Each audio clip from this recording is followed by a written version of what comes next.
ओम शांति।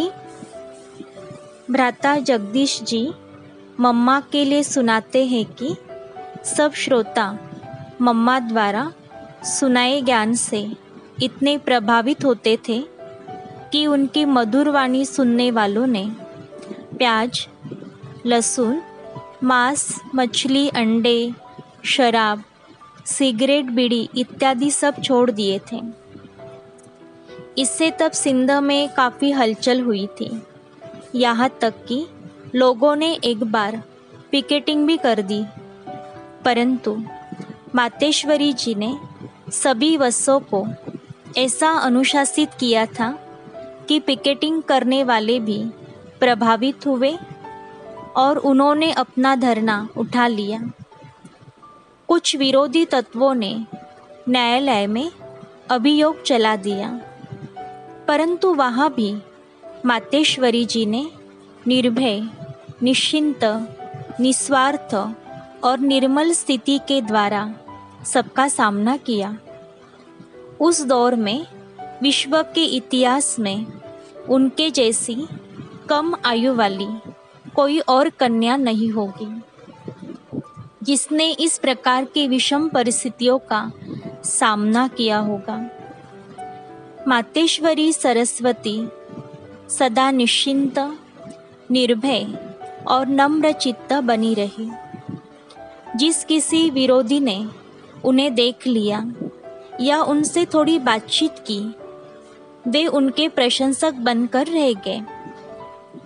मम्मा की वाणी में मधुरता थी और बोल मन को शांत करने वाले तथा मन में शक्ति संचारित करने वाले होते थे।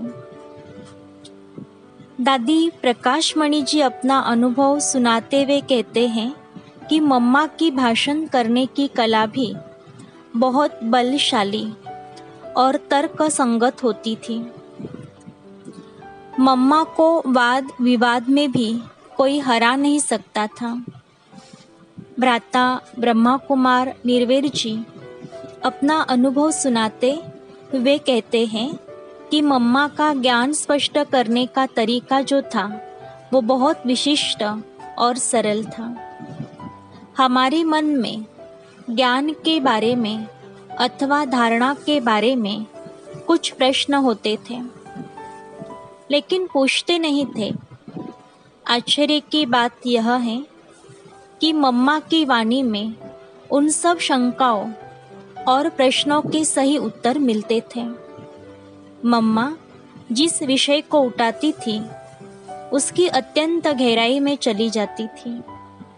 मम्मा परमात्मा के परिचय के बारे में तथा पवित्रता की धारणा और कर्म के ऊपर बहुत गहराई से समझाती थी।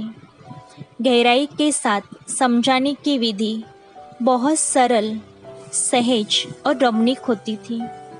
सुनने वालों को धारणा भारी और कठिन नहीं लगती थी। सचमुच सुनने वालों को लगता था कि यह विद्या की देवी सरस्वती है और उनकी विद्या से उनका जीवन धारणा रूपी धन से संपन्न हो रहा है।